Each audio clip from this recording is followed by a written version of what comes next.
I'm out of practice. You are out of practice, but you can do it. You've got velvet on. You can do anything in velvet. Coming up on this episode of Raise. We have our assumptions about what matters, but is it what matters?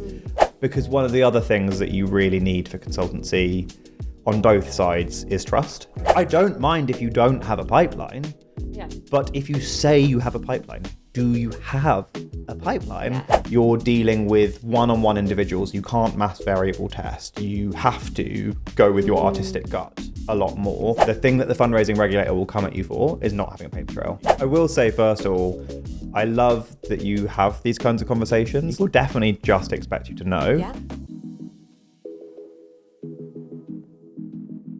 Hello and welcome to Raise, the podcast for fundraisers by fundraisers, where we talk about all types of topics and conversations, insights and strategy, and really have an opportunity to get into some of those more crunchy topics that you don't want to necessarily do at the office. So the concept of Raise is that we're sitting around the pub, we're having a drink, and we're talking about the things that people kind of expect you to know, but nobody ever teaches you or tells you what to do or how to do it. So I'm Christine. I am your co-host this evening, and I'm Sian. It's great to have you with us. And today we are joined by the amazing Andy King. Hi. That is like the strongest move as I'm really enjoying it. Thank you so much. So Andy, do you want to introduce yourself? Yeah, of course. Hi, I'm Andy, a corporate fundraising consultant. I run Fireside Fundraising, a small fundraising agency focused mostly on corporate fundraising. Mm-hmm. The way I always introduce myself is by saying that I used to want to be a journalist when I grew up.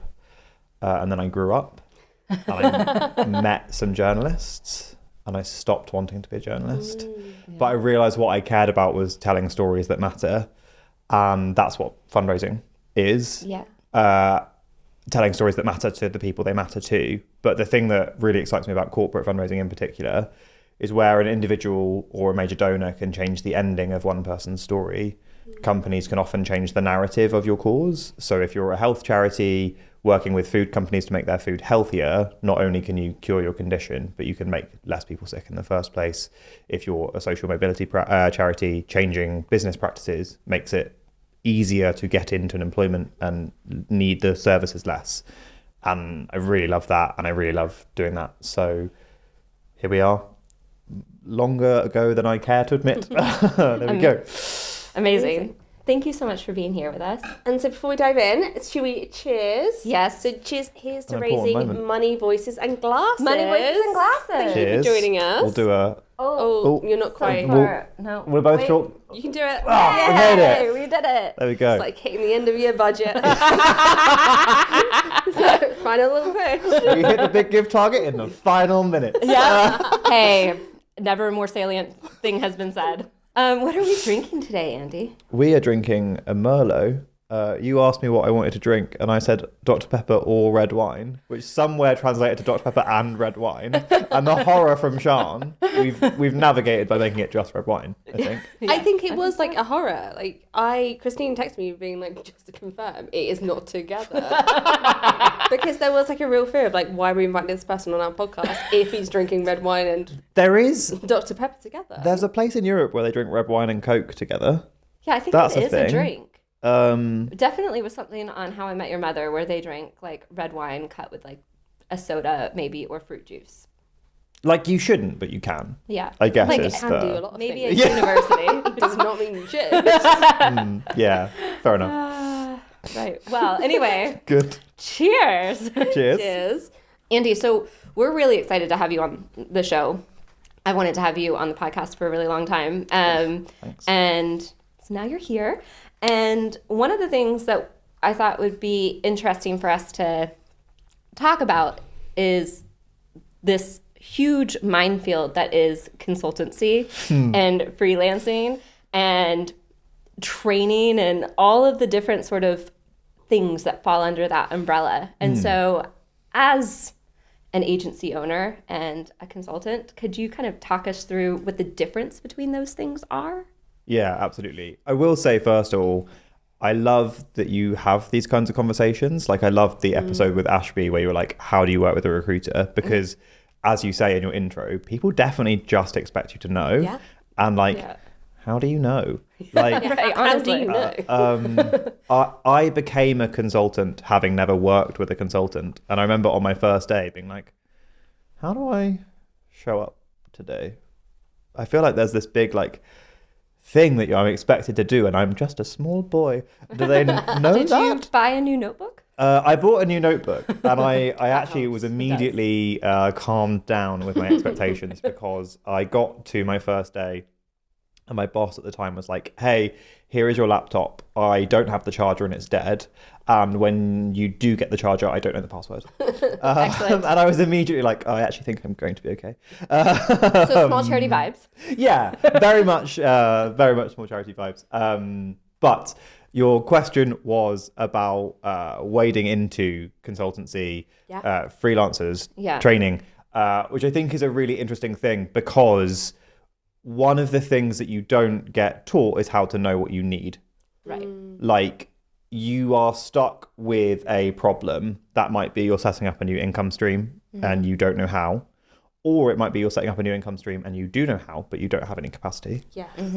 Or it could be that your board aren't engaging with you in the way that you want to, or it could be that your partners aren't renewing. Various problems, and you're like, wow, how do I solve this? Yeah.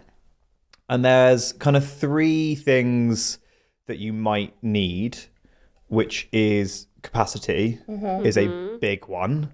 Yeah. Expertise is a second, and influence is a third. And if you have the expertise and the influence, but you don't have the capacity, you probably want a freelancer. Right. If you have the capacity and you have the influence, but you don't have the expertise, you probably want some training. And if you have the capacity and the expertise, but you don't have the influence, the pub answer is you should quit. Top tip. Because like just because you can fix it doesn't mean you should. And it is remarkable how often I have conversations with people who are like, hey, can you fix this? And I'm like, yeah, but you should quit.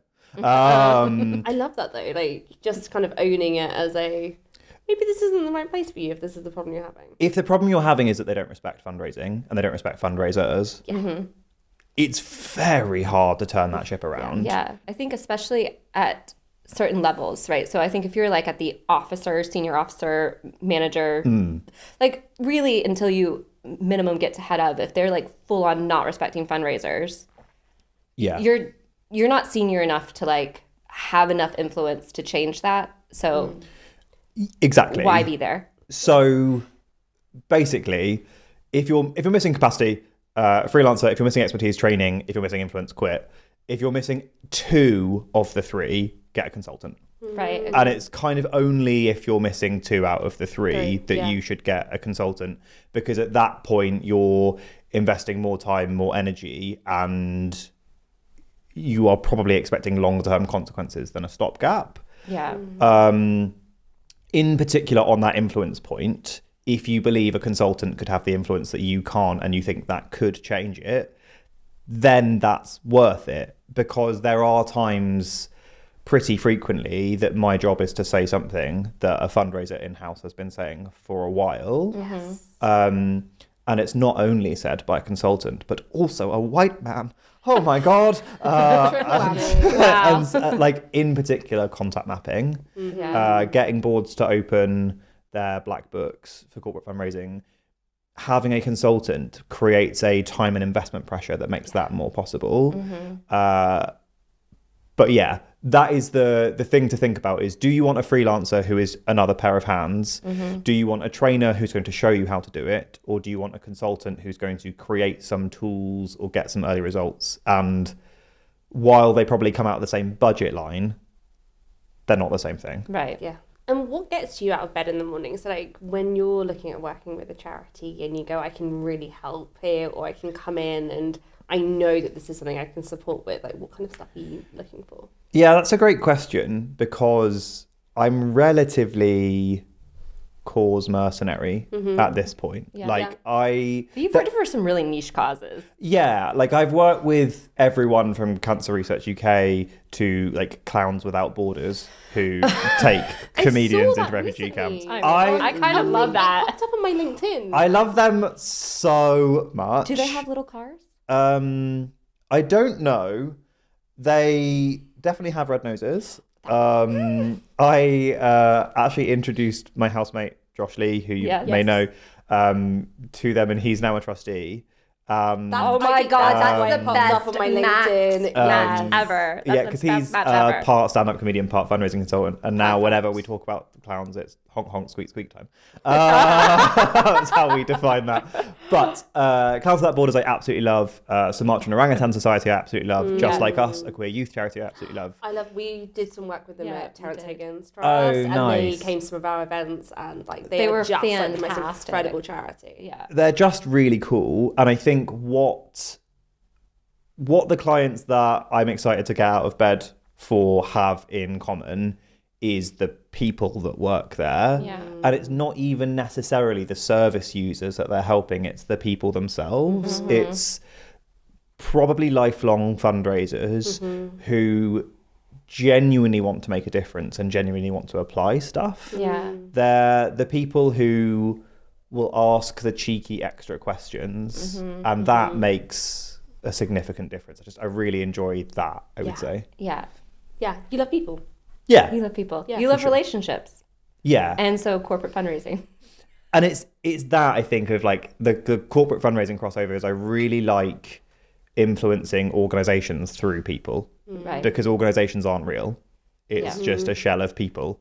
And working out which strings on the guitar you need to play to change the tune, I find fascinating. And that comes back to the influence piece, right? Of like actually wielding influence for the benefit of fundraising, which is then ultimately for the benefit of the cause.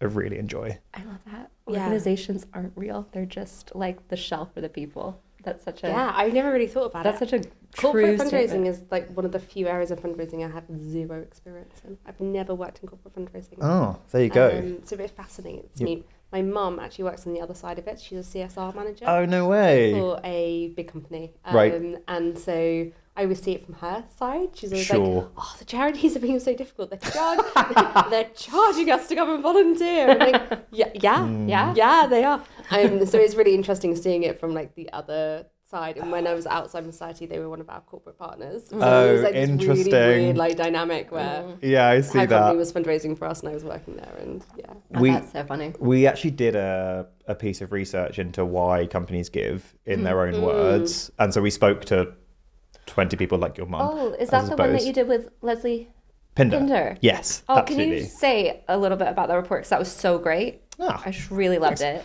You'll notice now that we're on video how often I do this. I want to do it more. You should. It's my gift to you. I feel like I need a I would move. say. Besides almost spilling my wine, which almost happened like a second ago. I think if I did spill mine. So the research report was basically, why do companies give to charities? Yeah. Going back to that point that companies aren't real, they're shells that people exist in. What makes that collection of people choose to give to that particular cause? What keeps them giving? What makes them stop? We have our assumptions about what matters, but is it what matters? And the perception mismatch was fascinating of people like your mum who feel like people who work at charities maybe aren't that professional. Or, I don't think I feel like that's. She's going to watch this podcast. And like, sorry, I'm putting that in your mum's mouth. Maybe not professional, or maybe like aren't grateful enough because why are they charging us for volunteering? Yes. Yeah, maybe it that's doesn't understand like the cost to the charity to do things like corporate volunteering and like all the hard work that goes in behind. And it's a perception piece rather than a bias piece. Yes. And then there's the perception from the charity side where they're like, well, they have loads of money and they should just give it to us. And like, no, they don't. Like, but I've got like minimal budget this year and I can't afford to do this, but we really want to help. And like, yes. And there was a really great quote. I mean, there was loads of great quotes from it. One quote that's really stuck with me is, we will always owe our shareholders more than we'll ever owe you. Wow. And so you have to think about it as them convincing themselves to give you someone else's money, Right. not their money. Yeah. And this brings us back to companies aren't real. They're just shells of people making choices. Yeah. And to a same extent, charities aren't real. They're just a shell of people trying to do good. And so looking at how do you get that shell to change direction is an interesting one, because the average corporate partnership, you need yeses from 7 people. Wow. Anything over 25 grand, the likelihood is 7 people have to say yes. And that's before even if there's like a staff vote or anything like that. Exactly. Yeah. And you're not likely to meet all 7. You're likely to meet 2 or 3. Right. And it's like, who do you know? It's the same in a consultancy project. If Right. you're working in the fundraising team and actually the comms department are the problem, you could easily not meet the comms department if you're not careful. And so it's that kind of like where and who are the problems starting, and how, and usually people aren't trying to be a dick. They're just getting it wrong, or they have a perception problem, or they're a lot of the time just really busy and don't get it. And how do you unblock that? It's a lot of it. So how do you, and also, sorry, just on that, I just want to say it before I forget, we should definitely link that report. Yes, we will. When we actually publish this episode. But how does somebody decide, okay, I understand that we are a shell of, we're just a group of people working together for a great cause, but we need people on the other side to give us money, and we've decided we need a consultant because we need 2 of the 3 things that you said at the very beginning of this episode. How does somebody decide, okay, I'm going to go out for a consultant? Like, how do they decide what type? Like, How do you even find a consultant? Yeah, like, how does that work? Yeah, that's a great question. It's a really word of mouth industry. Yeah. I know in the episode with Ashby, you spoke about like how small the sector is. Like if you don't show up for an interview, you might later, 3 years on, not get an interview somewhere else because you've heard about it. It is broadly that. Right. Speak to other charities and ask them if they've had the same problem, and if they have, how they dealt with it. And if they used a consultant, they'll usually tell you like a huge volume of most consultants that I know get their work through people coming to them, being like, I've heard you can help with X. Which therefore is an adjacent side tip. If you're trying to become a consultant, tell people. Network like crazy. Like just go for coffee with people and tell them, and then see if you can help them is a lot of it. Because one of the other things that you really need for consultancy on both sides is trust. You need to trust that person, and because if a consultant is the wrong fit, they could make the problem you're experiencing worse. Yeah. So finding people that you trust through recommendations, things like fundraising chat can be great. One of the things that I really like about fundraising chat as a resource, it's a Facebook group with, I think, 17,000. And There's a also lot of people people on show, like, post pictures of their pets all the time. It's so great. Which is fantastic. But the thing that I like about that group in particular is you can't promote yourself. So if someone goes on and says, hey, I need some corporate fundraising support, I can't comment being like, come to Fireside. Yeah. People can tag me and be like, oh, you should speak to Andy. And at that point, I can engage. But what I really like about that is it's not people touting for the first time. Yes.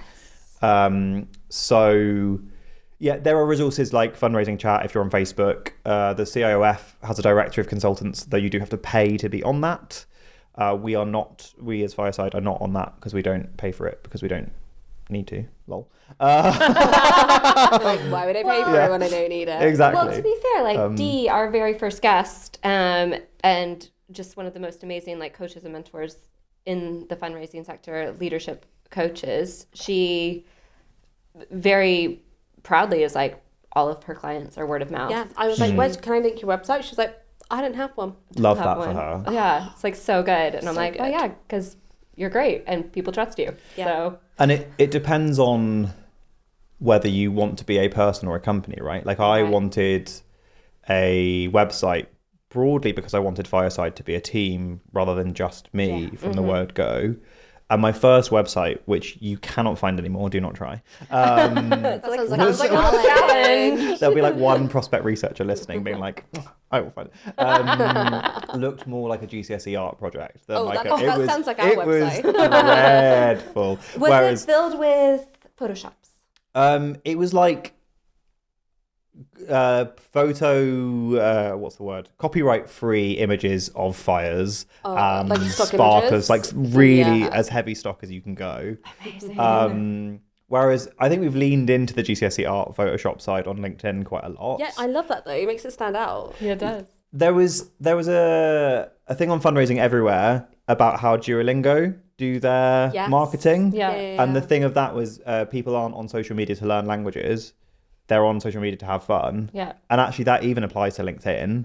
Yes. And since then we've been like, okay, even when we're going to try and tell you don't cold prospect, which is something we talk about all the time, we're like, I should be dressed as someone in the Arctic telling you that message, because then you'll look at it and have fun. You'll remember it as well, right? Yeah. Like, oh yeah, it resonates. Yeah, like I was saying, I really remembered one from the day, you and the pie, like Me and the pie, a you good and the time. pie, dressed up as chef. We have a bit of an internal competition of like, what's the most unhinged thing I can post and still get a new business inquiry off the back of it. And so far, the winning idea is me photoshopped as Sabrina Carpenter.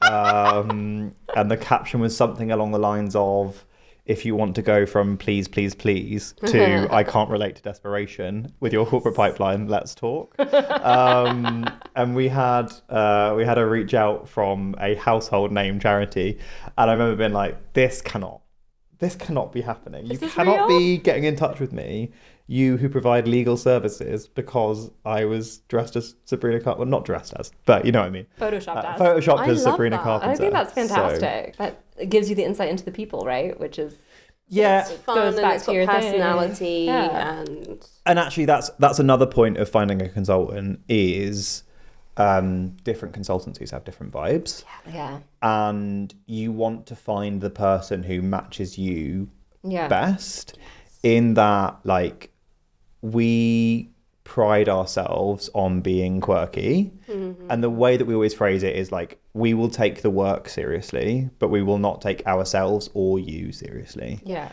And if that is a problem for you, there are other more formal agencies who you can go to.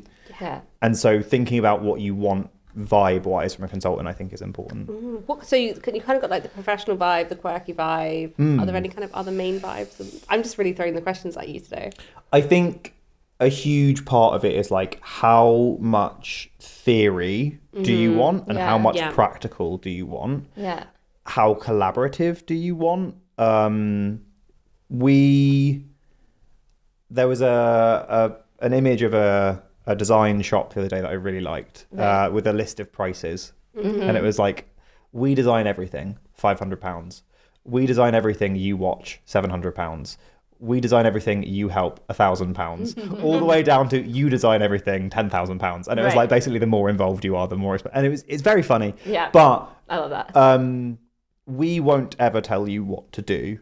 We will ask questions and work out the best answer with you, in that we are corporate fundraising experts, but not much else. Like, I cannot tell Clowns Without Borders how to run a program in a refugee camp, because they know that infinitely better than I do. And so I don't want to tell them these are your best industries. I want to work it out with them, but that does require some involvement from them. They have to be willing to sit in a workshop and answer some questions. And engage with the process. Yeah. Exactly. Whereas not everyone wants that. Some people want like a feasibility study, which is like a look at the landscape, do desk research into this, do desk research into that, do desk research into this other thing, and then come back to me. Some charities need that, and it is a valid thing to want and need. If that is what you want and need, please do not email me, because I don't want to do it. No feasibility. No feasibility studies. I'll help you set a target, but I'm not going to do a landscape exposition. But I think that's important, right? Because, I mean, Sean and I have both worked for so many different organizations, and as a result, worked with a lot of different types of freelancers and consultants or interims or whatever. And it really is, what's the like, what's the match? Like, it's a matchmaking service, If basically. it feels hard, like, Yeah. I'm never going back to that consultancy again. Like, it kind of has to feel, like you said, the vibes have to match. Yeah. And But I it don't know has if you can to- tell, like, I'm not, like, the most deeply professional person. But it has to match the organization you're at the time, too. Like, Yes. like a consultancy that I might have chosen to work with at Terrence Higgins Trust is probably not the same consultancy I would choose to work with at the British Asian Trust, for example. Sure. For myriad reasons, all very valid, that they're just very different organizations in what they were trying to achieve, and honestly, the types of fundraising that they were better at. And so therefore, the audiences we were trying to engage. So Yeah, and we actually had it recently. We worked last year with one of the top universities in the country, one of the oldest universities in the country. That probably gives you enough of an image of who they were. Prospect researchers are out there already. And with their law faculty in particular, Oh, interesting. it was the first time I had a client where 3 people within the client had their own Wikipedia pages because they'd worked on high-profile enough law cases. And I was like, Wow. geez. And in the first meeting, I was really not sure because I was just the email came in from the university, and I was like, I'll meet you guys because my ego loves this, but but I'm not Hair toss. formal, and like I don't know if this is gonna be what's right. But they weren't who I expected them to be. They were a lot less stuffy. They weren't wearing ties. Was something that like really stuck with me. Of like, I just expected them to be suited and booted, Booted, even on a with Zoom, the wigs, like with the Reddit. wigs, you know. So well, yeah. it's very UK. Like, It it doesn't is- happen in America. It really sticks with Does me. it not? No. They didn't get the wigs in No. the US. No. Oh, It's not a thing. devastating. That's pretty sad, yeah. There's a solicitor, a lawyer, a barrister. We pretty much just have lawyers. It's just called Yeah. a lawyer or an attorney. We don't have barristers and solicitors. But no wigs. Not one wig. No wigs. No wigs. There is a collar. Like, judges have like a thing, I'm sure. Anybody who's actually a lawyer in I honestly America didn't know would how have a we- lot of things to say about how I'm describing things. I was like, I didn't know how we're going to link this back to Clowns Without Borders, but the wigs has really done it. Like, Yeah. full circle. It's time to right honk, honk, there. squeak, squeak. We'll bring it right back. Sorry, so I think we just went completely No, off. you're good. You're good. But it is that chemistry match from both sides, right? Right. And one of the things you have to think about is what to take to a first meeting to get that chemistry check. One of the things I would say is tell the truth. As a fundraiser. As a fundraiser, Tell the truth. tell the truth. Yeah. And the bigger the project, the more important it is that you tell the truth. Because you're going to find it out. Because you're going to find it out. And like, the number of times people have been like, yeah, we have a pipeline. And I'm like, cool. Do you want to share the pipeline? Yeah, could I see the pipeline? And they're like, oh, no, I couldn't show the pipeline. And I'm like, okay, is the pipeline in the room with us now? Does the pipeline It's in the room of actually requirement, and it's not been required yet. Yeah, for sure. And like, I don't mind if you don't have a pipeline, Yeah. but if you say you have a pipeline, do you have a pipeline? Yeah.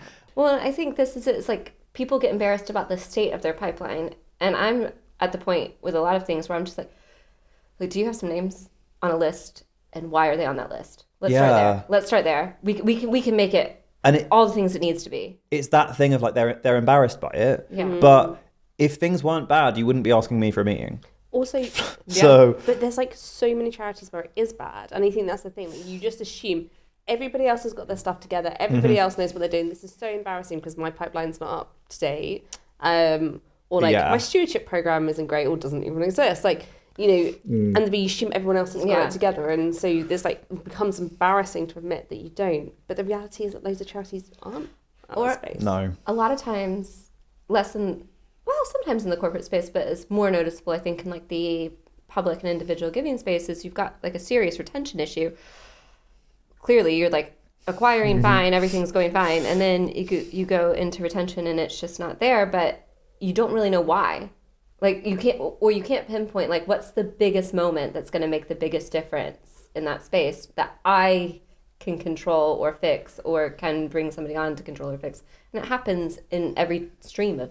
It's one of the things that frustrates me the most, actually, is we are so often brought in on new business projects, and it's like, maybe plug the hole in the bucket before we keep filling the bucket. Oh my gosh, this is a drum that I will beat all day long. Yeah. I think there's a perception that that partnership management or stewardship, or however you want to badge it, is easy. Oh God, no. And it is not. Whereas people are willing to admit that new business is hard. Yeah. And it's because they called Virgin Airlines, asked to speak to Richard Branson for some money, and he didn't answer. So they acknowledge. Every trustee I've ever worked with has had that suggestion. Every single one. They're like, you know what? I hear Richard Branson, money. My absolute favourite that I genuinely will live with until I die. It's really important to know I was working with a donkey charity, and the logo of Lloyd's is a horse, Right. Yeah. not a donkey. Okay. And they said, well, what's that bank? The one that's logo is an equine. They're using equine animals. They basically owe us money. What? I've never heard the word equine. in my Equine. life. Yeah. Oh, That's the category of horse and donkey. I was They are a equines. professional equestrian rider, so I know that word well. There you go. Yeah, well, because they're using an equine. Back in they my owe the donkey pre-fundraising charity money. Except obviously, no, they don't. That's not how that works. I just love the audacity of that, though, being like, That's amazing. hold up, you put a horse on your logo. So you owe the donkey charity money. Yeah, that would be like us being like, oh, if you've got any leaves on any of your logos, you owe us money. Could you imagine? That is that. Yeah. Gives greenwashing a whole new meaning. So yeah, people will do that and get it wrong and admit that new business is hard. Whereas, yes, always. Thank Right you. in the middle of talking as well. That was No, you're good. It's the next round at the pub. Yeah. This it's- is what this is. Round 2. This is where the conversation gets interesting. Yeah, Yeah. I love that you were like, speaking of retention, would you like more wine? People, trustees have tried to bring people on and failed, so they get it's hard. Yeah. Trustees have very rarely tried to keep someone. Yeah. And therefore they don't know that it's as hard. And so unlocking budget for retention stuff is harder, even though it's usually more necessary. Yeah. I mean, I'm a public fundraising galley, so retention is my life and Yeah, makes sense. will always be more important than acquisition. Speaking of, there was a question in a previous episode of is fundraising art or science? Oh, yeah. And I have an answer. Oh, I'd love to hear your answer. Which is that I think public fundraising is science and private fundraising is art. Really? Yeah. Explain. Because I think public fundraising is closer to baking in that you need right ingredients. the exact grammage of flowers and the exact grammage of yeast. And if you move this logo 7 pixels over, you will make £3,000 less. Right. We have that level of data for DM packs, digital campaigns you can test and learn. And there is a real scientific approach to it. Whereas with private fundraising, you're dealing with one-on-one individuals. You can't mass variable test. You have to go with your artistic gut a lot more. And it's more like cooking in that the best corporate partnerships have some beef, some tomato, some pasta. Yeah, we'll call it a spag bowl. Let's go. And it's that difference in the amount of data available and how much you can test and how much creative matters. Yeah. I think public fundraising is science and private fundraising is art. Interesting. So I agree up until a point, and I think it's only because community falls under my public fundraising sphere. And in a lot of charities, community may not, it would fall under mass rather than public. Yes. I just like community, I think, is all heart. It's all people, it's all heart. Interesting. Yeah, I see that. It's all storytelling. Well, I think it's all storytelling at the end of the day, but it's just how you tell that story. And and I think I really I like that answer, India. I do. Actually. I think feel that's like really good. you would have got that job. Yeah. Thanks. I do my best. Yeah. I answered that question. I didn't get that job. It's fine. Everything's Devastating. fine. When I was asked that question in an interview, I gave an answer that was very much it's both, and it's how you mix the two that makes fundraising work. Essentially, that's, if you boil it down, that's essentially what I said. But having now worked, especially with Damien, who was in a previous episode of ours several times and now has launched Fundraiser in the Room, I told him something about it was my gut instinct. He was like, you need to reword that, because it's less about your gut and it's more because you understand your audience and who you're talking to, or you understand the landscape, or you understand the the variables that you are dealing with, so you have made an educated guess. You've not just relied on gut instinct, like you have knowledge behind it. And he has a tool, and it's on his website. So many plugs for Damien right now. So the fundraiser in the room, if you would like to sponsor this episode, also fine. Fireside Fundraising could also sponsor this episode. He pitched an M&S sponsorship. Now you're pitching him a sponsorship. It makes sense. I mean, these things, they work. So anyway, point is, he's got this tool that I really love, and it's called Thinking in Bets, which is basically like, I bet if I do this thing, this is going to be the outcome. If that's the outcome, then this is the result. If it kind of comes true, then this would be the result. You basically work out like 4 different scenarios, and you document those. Yep. And then if you leave, because we know the turnover in fundraising for fundraisers is very high. It's averaging like 2 years and probably lower now, because of the insane targets that are placed on fundraisers nowadays. Sometimes you pick up a campaign, either a major donor, or corporate, or a public campaign, halfway through, and you're like, why was this decision made? Like, I have no idea why they made this decision. Sure. And actually, with the fundraising regulator getting a bit tighter, write things down. That is Campton Omar Donaldson, who does Camdon Consulting Compliance. That's her key thing, is the thing that the fundraising regulator will come at you for is not having a paper trail. It's not the decision you've made. It's the fact that you didn't document that you made a decision and how it was reached. Write things down. Yeah. Especially if you're leaving a job, write things down. So anyway, the art and the science question, I think your answer is like so great. And it comes down to how we've learned that. How have you learned that? And I do think that goes back to the point from the start of like, do you need a consultant, or do you need some training, or do you need a freelancer? There actually isn't much investment into fundraising training, and fundraising as a profession is a relatively young profession. Yeah. Like, people have been fundraising since charities have existed, but fundraising as a vocation began in like the 80s or 90s. And so actually the importance of writing things down is even greater. Like that research piece that we did is one of the first research pieces of its kind of asking companies in their words why they give, and building models out of that. And there's something called the Dunning-Kruger effect, which is basically the less you know about something, the less you think there is to know. Oh, interesting. So if you don't know anything about coffee, you think there's not much to know about coffee. Yeah, you're like, everything's just instant. It all tastes the same. Kenco all the way. Exactly. And then don't ever give me Kenco. But then you have one made by a non-binary barista halfway around the corner here in Hackney, and you're like, things are better than Kenco. Yeah. And then you have something in between, and then you're like, oh my God, there's a spectrum of coffees. And then you look into it, and then you're like, okay, there's ground and filter and machine. And you learn more and you learn more. And the more you learn, the more you know there is to know. And how much you realize you don't know. Exactly. And because almost everyone, even those people working in charities, don't know much about fundraising, they don't think there's much to know about fundraising.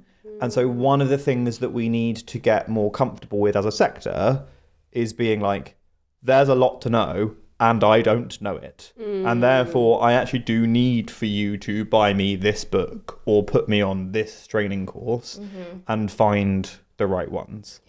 Yes, I agree. And I think there is so much to know, and I think there's so much for us to learn, and like there's so much like knowledge out there. I think I'm also just really over at this point in my career, like stuffy training courses. Oh, yeah. I just need something more, and like whether it's just kind of like chatting it through in a room with people, or that like go and grab a coffee with someone, or that kind of like real like more like case study, this worked for us, inspiring. But I can't do like another like, this is how you budget for a fundraising team training. Yeah.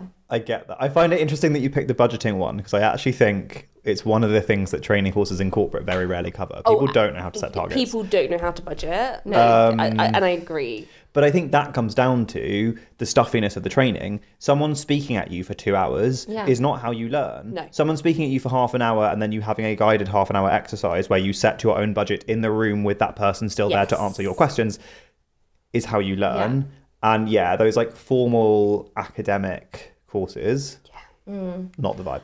They're not my, like, I get that they might work for some people and that's great. Sure. They are not my vibe at all. When I was a very new fundraiser, not actually employed as a fundraiser yet, but was very lucky to be put on a training course for trust fundraising. One of the modules, there was like 4 modules in this training course. Actually, I'm going to do a shout out. It was a Bill Brutti training course, which I know some people like don't love Bill Brutti training course. I thrived. This podcast is one whole ad. I mean, I thrived in it. One of the modules was on budget setting, and it was actually one of the most useful training courses I ever went on, because it wasn't about the specific budget, like the specific numbers, but it was more about how you read a relationship with a funder, and especially with like a trust fundraiser or a corporate donor, or like some of those longer term partnerships that you get. Like if they've been giving to you for 3 years, then you might get one more 3-year partnership out of them, but then you're probably going to have like a fallow time. And like, how do you long-term budget for those things? Or if you look at, especially in trust fundraising, which I know is not corporate fundraising, but you usually are lucky enough to be able to look at their accounts. And so you can see that you can see patterns. So you can see that sometimes, or they have a giving pattern where it's every other year of an organization. So then you can budget better because you understand their giving pattern. And just the concept of being able to understand that stuff so young or so early in my career, because this was, like I said before, I even had a proper job. It was really valuable for then how you learn later. And if you haven't been taught that, how do you learn that? Right, exactly. Yes. So Mistakes. Well, budgeting wrong, but like even then, it's the kind of thing that sounds obvious once you've heard it, but if you haven't heard it, I don't know that you would ever learn. So you just do it wrong until you learn, and those training courses skip you a load of mistakes. Yeah. You've kind of talked about different partnerships, Andy, that you've really enjoyed working with and why you enjoy working with them, but is there like a standout sort of client that you have had that you're like, this was great, but this is why it was great? Oh, and also, who would your dream client be? Like, is there a company, like, who would you like your dream company to work with as well? Okay. If any of my clients are listening, you're my favorite client. There are 2 favorites that stick out, which is a blood cancer charity and an orangutan charity. And it is because even when they weren't certain, they tried stuff. And also, when they weren't certain, they asked stuff. And that gave us so much insight into what was going on for them, what they were struggling with, what was going right, what was going wrong. And they have both achieved really cool results off the back of it.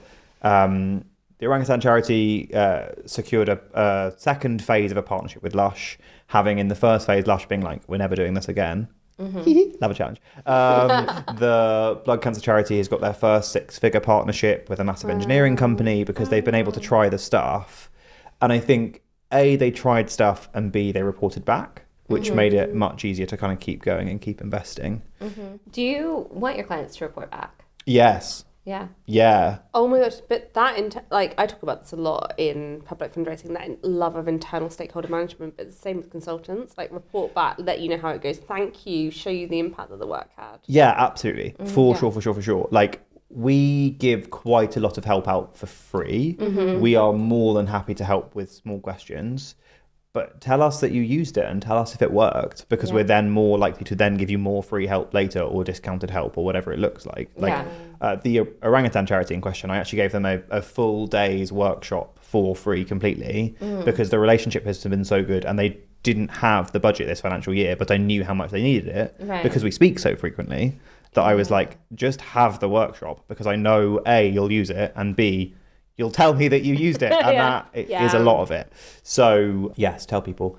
And then we actually have a short list of dream clients. And we've started to work with a couple of them, which is really cool. It's Career Ready one. Career Ready, obviously. On the inbound list. I heard they're great. I heard they're pretty good. They got a cracking new director of fundraising as well. I heard. Wow, Great there you go. I would say Samaritans are the one that is still on the we would love to work with Samaritans. They're on my list of places I want to work. They're just they're on so mine too, cool, actually. and they've Them had and Gosh are by 2. yeah, fair. They've had some absolutely cracking corporate partnerships. Also, Sonia Triverdy. Oh yeah, They have Sonia, we want you on the podcast. Sonia, we want you. they have We want great you. people. I'd love to work with them. Yeah. Yeah, So there you go. nice. Yeah. And in terms of companies, Ooh, good question. I spend so much of my career telling people not to go for HSBC. HSBC are approached 10,000 times a year, which is 4.3 times an hour. By the time we've wrapped this podcast, oh wait, that is an actual stat. that's It's an not actual like a stat. hyperbole. From a freedom of information request, they get 4.3 requests from charities an hour every hour of every day. Wow. What makes them so much more approachable than other banks? I assume the other banks are getting similar volumes. Okay. It's just that the freedom of information request went to HSBC. But also their marketing, HSBC marketing is Everywhere. very accessible. It's Sure. very I don't know, you're in an airport, you're walking down to get on the plane. It's all there. It's all there. And it's very Exactly. me. You They're see yourself. They're front of mind. Yeah. I spent my whole career telling people not to go for HSBC. But I did work with one of my clients the chair of that charity went to university with the CEO of HSBC. I mean, casual. So we did land a partnership there, which I'm very smug about. Hold those 10,000 requests. Yeah, exactly. I've got but this one. Yeah. In the pocket. But other than that, no, there isn't a dream company, I don't think. Nice. That's great. So something we ask everybody at the end of every single podcast, if there was one piece of advice you could leave everybody with today to take away, what would it be? I was thinking about this in advance, and I think it's 3 words. Say the thing. Okay. If you are thinking about, should I say this thing? Say the thing. I feel like that's good for life. Yeah, I agree. But I think particularly when you're working with consultants or donors, if there's something in your mind and you're like, oh, should I say this thing? You should say the thing. Mm-hmm. It's come to your mind for a reason. I'm one of those people that if I have meetings with consultants or anybody who's doing any insight, I just give them absolutely everything that's in my brain. They're like, oh, thank you for your honesty. It's so helpful. But I'd rather be honest and just be like, hey, this is where we're at. Yeah, rather than... say the thing. Yeah. Don't decorate the thing. Don't say the thing. It's so helpful. And it's not a reflection on you. No, absolutely not. Yeah. There you go. Nice. Okay. Andy, thank you so much for joining us today. It's been a really, really great conversation. I'm glad you and me have finally met in person, which Yes, is very indeed. exciting for me. Please do share and subscribe. It really helps us reach even more people in the sector and share these really crunchy, important conversations that we're having. You can find us on Instagram at Raise Charity Pod and our website, which is thisisraise.co.uk. But for now, cheers, and here's to raising money, voices, and glasses. Cheers. Cheers. Oh, are we Oh, yeah. There we go. Woo!